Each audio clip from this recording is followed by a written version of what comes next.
Hello students, आज हम class 12th की इंग्लिश सब्जेक्ट का लेसन नंबर फर्स्ट लेकर आए हैं। Teach me to listen Lord. हे भगवान मुझे सुनना सिखाइए या बताइए कि हे भगवान मुझे सुनना सिखाइए या बताइए कि कैसे मैं दूसरों को सुन सकता हूँ। व्हाट इज मोर इम्पोर्टेंट, मतलब हमारे लिए क्या ज्यादा जरूरी है, क्या ज्यादा महत्वपूर्ण है। टू स्पीक इफेक्टिवली और टू लिसन अटेंशनली, यानी कि हमारे लिए क्या इंपॉर्टेंट है, हमारे लिए क्या ज्यादा महत्वपूर्ण है कि बहुत प्रभावी ढंग से बोलना, कहना, या फिर बहुत अटेंशन होकर, बहुत सावधान होकर ध्यानपूर्वक सुनना। Whom should we listen to, हमें किसकी सुनना चाहिए, हम किसको सुने। एंड हाउ मैंने कैसे, और कैसे सुने। यहाँ पर एक पोयम यानी कि कविता दी गई है, इसको हम लोग पढ़ेंगे और इसके जो सार है उसको समझेंगे। Teach me to listen Lord, भगवान मुझे सुनना सिखाइए, मुझे सुनना बताइए। हे भगवान मुझे सुनना, हे प्रभु मुझे सुनना सिखाइए। टू दोस्त नियरेस्ट मी, उनसे, उनका मुझे सुनना सिखाइए, मैं उनको सुन सकूं जो मेरे बहुत ही करीब हैं। जैसे my family, my friends, my coworkers help me to be aware that no matter what words I hear. My family, मेरे परिवार के लोग, मेरा परिवार, मेरे मित्र और मेरे जो साथीगण हैं जो मेरे साथ काम करते हैं, उनकी मुझे सुनना सिखाइए। किस तरीके से? Help me to be aware that, और मुझे इस बारे में जागरूक कीजिए कि मैं उनकी मदद कर सकूं, उनको जब मेरी जरूरत हो मैं उनकी मदद कर सकूं। No matter what words I hear, यहां पर ये इंपॉर्टेंट नहीं है, ये मायने नहीं रखता है कि उन्होंने मुझे क्या शब्द कहा है या क्या वे मुझसे चाहते हैं।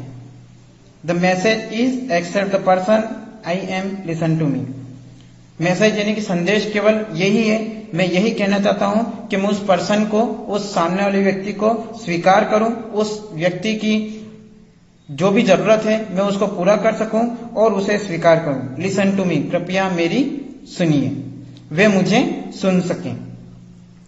Teach me to listen Lord, भगवान हे प्रभु मुझे सुनना सिखाइए, मुझे सुनना बताइए कि मैं उनको सुन सकूं। किन्हें? To those far from me, जो कि मुझसे बहुत दूर हैं।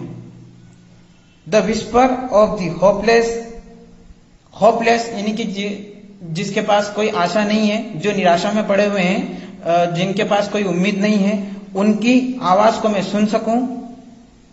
साथ ही साथ the plea of the forgotten, यहां पर जो प्ली है इसका मीनिंग ये है कि एक तरीके से एक बहुत ही अचानक से इमोशनल अगर कोई हो जाता है, इमोशनल रिक्वेस्ट जब हमसे कोई करता है, भावपूर्ण होकर जब कोई रिक्वेस्ट हमसे कोई निवेदन करता है तो उसे हम प्लीज बोलेंगे। यहां पर ये बोल रहा है teach me to listen Lord to those far from me, मुझे उनकी सुनना सिखाइए, उनकी सुनना बताइए जो मुझसे दूर हैं। The whisper of the hopeless, जो निराशा में डूबे हुए हैं, मैं उनकी आशा बन सकूं, उनकी उम्मीद बन सकूं, उनकी आवाज मुझ तक पहुंचे।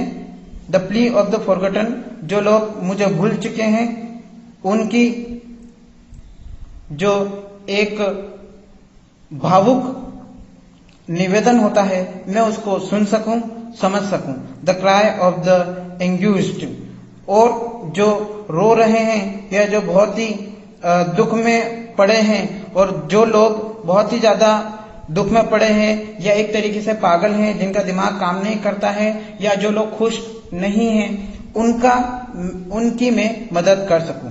रोने वाले दीन दुखियों की मैं सहायता कर सकूं, ऐसा मुझे बनाइए, मैं उनकी सुन सकूं।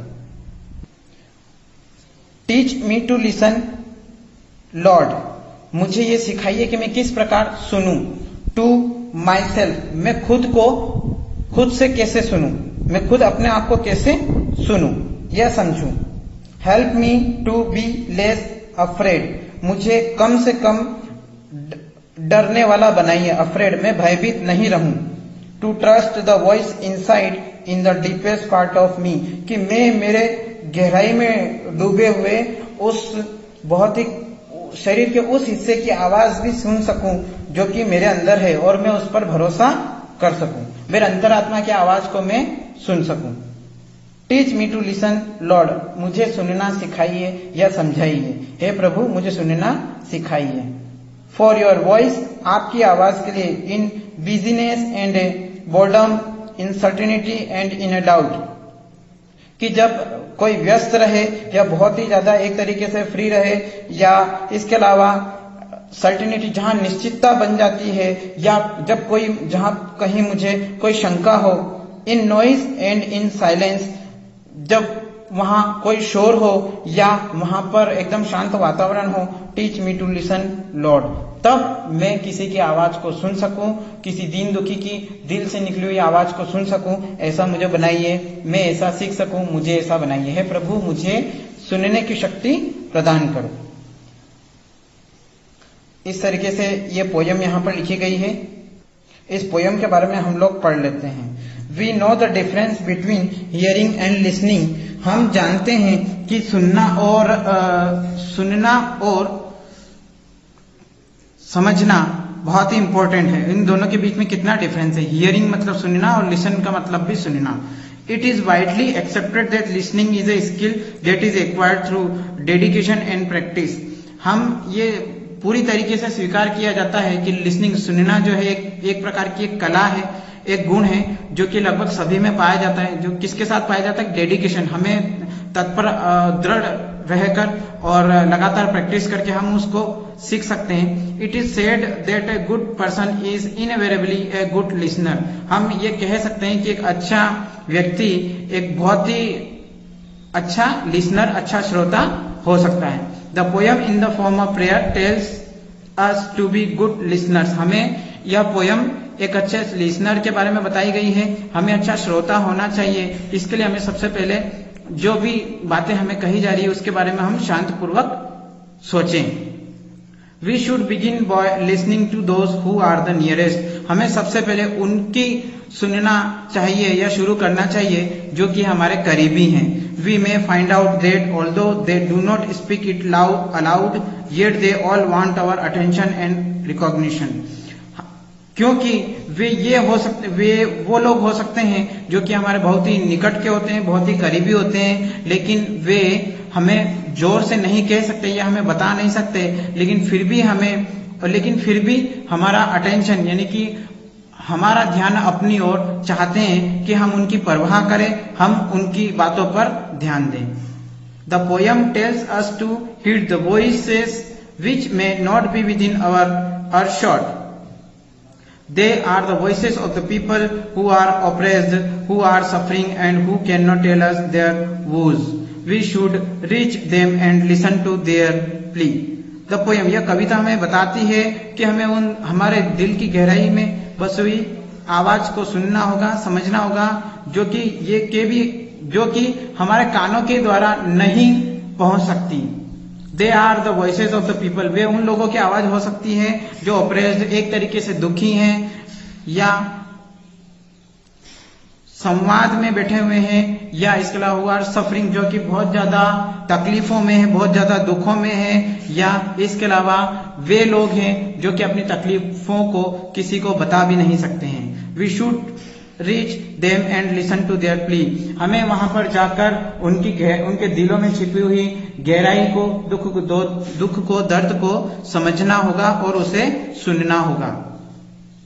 Consistence in the inner voice that warns us against a sinful deed, it distinguishes between what is right and what is wrong. When we do wrong we suppress the voice, we should instead trust it and listen to it. अगर इसके जगह हम एक अपने अंतरात्मा की आवाज को सुनेंगे तो हमें कई बार ये ऐसी कुछ काम जो भी हम करते हैं तो वहां से हमारे अंदर से एक आवाज आती है कि हमें ये काम करना चाहिए, मतलब क्या काम सही है, क्या काम गलत है। When we do wrong, जब हम कोई गलत काम करते हैं तो हमें ऐसा लगता है, हमारे अंदर से एक आवाज आती है कि यह काम गलत है, हमें नहीं करना चाहिए, हमें करना चाहिए या नहीं करना चाहिए। वी शुड, हमें करना चाहिए, इंस्टेड, इसके स्थान पर trust it and listen to it, हमें अपने अंतरात्मा की आवाज को सुनना चाहिए, हमें उस पर भरोसा करना चाहिए और साथ ही साथ उस पर अमल भी करना चाहिए। Finally the poet wants to listen to God's voice, और अंत में कवि यह चाहता है कि वह भगवान की कही हुई बात को सुने और समझे, which guides us everywhere and all and at all time, जो कि हमारे हर जगह हमारा मार्गदर्शन करती है, साथ ही साथ हर समय हमारे साथ चलती है। तो इस तरीके से ये क्लास 12 का लेसन नंबर 1 कंप्लीट होता है। लेसन का नेम मेंशन किया गया है यहाँ पर, teach me to listen Lord. Thank you friends.